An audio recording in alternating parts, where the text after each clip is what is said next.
Paano ba? 8 signs na sobrang mahal ka ng babae.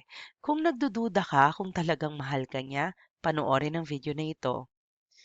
Sign number 1, lagi siyang may oras para sa'yo. Kapag isang babae kasi ay may oras para sa'yo kahit gaano pa siya ka-busy, ibig sabihin ay may lugar ka sa kanyang buhay. Hindi ka isinisingit lang, hindi ka pinagbibigyan lamang, kundi talagang hahanap-hanapin ka niya kapag wala ka dyan. Hindi lang siya basta available para sa'yo. Iniisip niya na ang bawat sandali kasama ka ay mahalaga. Siya pa nga yung minsan gagawa ng mga dates ninyo o di kaya hindi ikaw ang laging nagte-text sa kanya. Nauuna rin siyang mag-message sa'yo. Kahit sa mga simpleng usapan o mga small moments, hindi mo na-feel na ikaw lang ang nagdadala ng conversation. Yung tipong pag tumigil ka sa pagtatanong o sa pagyayaya, ay hindi na siya kikibo sa'yo. Yung may effort din siya para makasama ka, para humaba yung conversation, para makilala ka rin. Yun yung gusto mong makita na hindi siya puro take lang ng take mula sa'yo, hintay lang ng hintay na mag-message ka, hintay lang ng maghintay na ikaw ang nagyayaya mag-date, pero yung meron kang balik, merong nakukuha, may reciprocate sa'yo.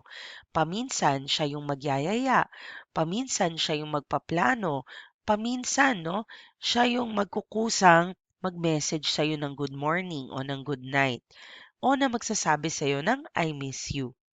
Makikita mo na hindi siya nagsasabi ng busy ako, wala akong oras, kasi alam mo na isa ka sa mga priority niya. Tip number 1 or sign number 1, lagi siyang naglalaan ng oras para sa'yo. Sign number 2, masaya siyang makita kang masaya. Ang isang babae na may malalim na pagmamahal ay hindi lang masaya para sa sarili niyang tagumpay, kundi para rin sa mga tagumpay mo. Yung hindi ka niya hino-hold back. Kunyari gusto mo pang mag-aral or di kaya ay you want to spend a night out with your friends. Kapag alam niya na ikasasaya mo ito, hindi ka niya pipigilan kasi ang tunay na babaeng nagmamahal, masaya kapag masaya ka. Kapag nakikita niya na natutuwa ka, natutuwa rin siya. Kaya nga minsan, kahit siya pa ang may problema, ang saya na niya kapag nakita niya na at least ikaw masaya ka. Kumbaga, kaya niyang isantabi yung sarili niyang nararamdaman para sa nararamdaman mo. Kunyari, you're having an amazing day at work at gusto mong ikwento ito sa kanya, even if problemado siya at bad trip siya, ay may kinig siya sa'yo. Similarly naman, no, kung kunyari ikaw ay busy sa iyong trabaho, hindi siya sasabay, hindi ka niya pahihirapan kasi nga mahal ka niya, mahalaga ka sa kanya. Hindi siya selosa o inggit sa iyong mga achievements. Hindi mo rin feel na kinokompetensya ka niya, kundi siya pa mismo ang unang mag-cheer para sa iyo. Ang kaligayahan mo, siya'y kasama sa bawat hakbang nito. Kasi iniisip niya, lalo-lalo na kung kayo ay magjowa na o mag-asawa na, iisang unit na lang kayo. Teammates kayo, hindi kayo magkatunggali. Kaya masaya siya kapag nakita kang masaya. Sign number 3, pinapahalagahan ka niya sa mga maliliit na bagay. Hindi lang sa malalaking okasyon tulad ng anniversary o monthsary ipinapakita ng isang babae ang pagmamahal niya sa iyo, kundi pati sa maliliit na bagay.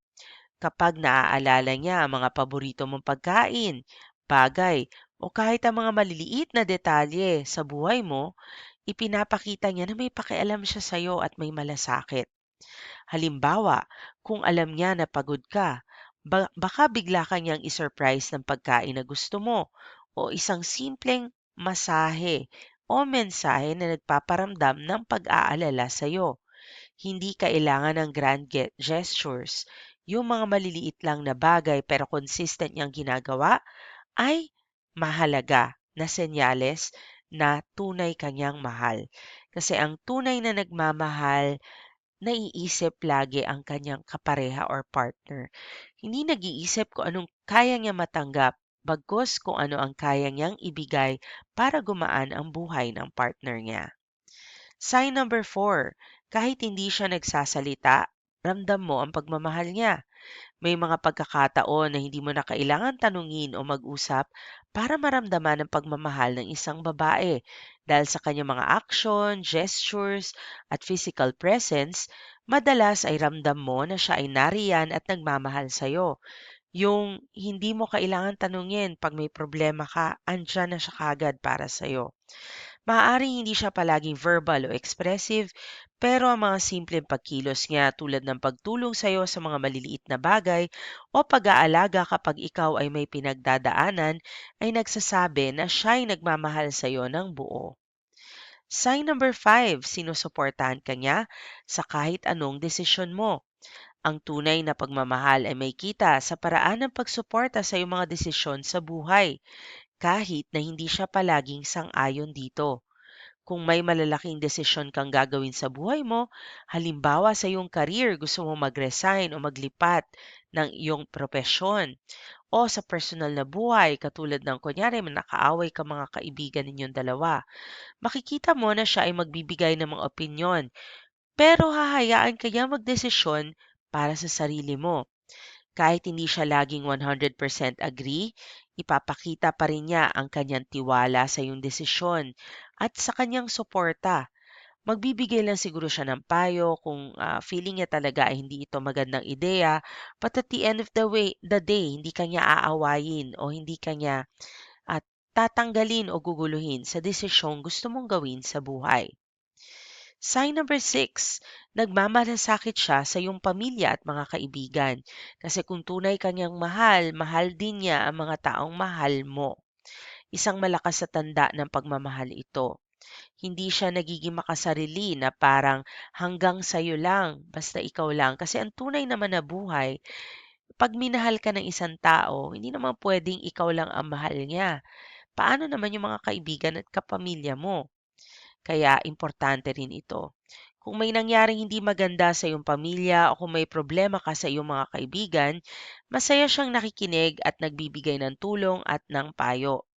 Ang pagmamahal niya ay hindi lang limitado sa iyo, kundi sa lahat ng mahalaga sa buhay mo. Sign number 7, pinapakita niyang iniintindi ka niya kahit wala siya sa paligid mo.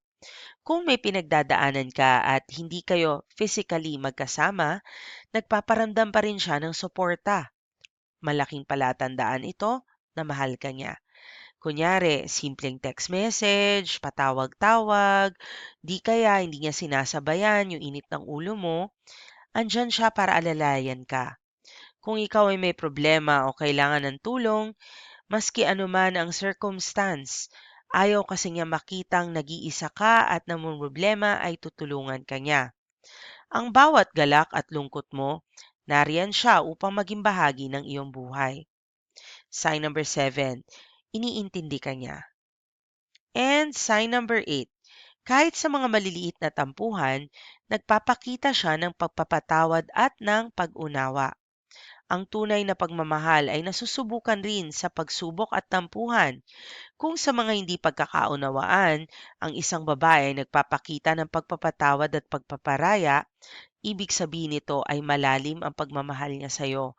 Kung kaya niya magkompromiso dahil mahal ka niya, um, ito ay ikatuwa mo dahil hindi lahat ng babae ay willing gawin yan para sa'yo. Maraming salamat sa pagnood. For topic requests and shoutout requests, please like this video and subscribe and comment down below. At kung gusto niyo naman ng one-on-one session for consultation, you can book a consultation or coaching session with me.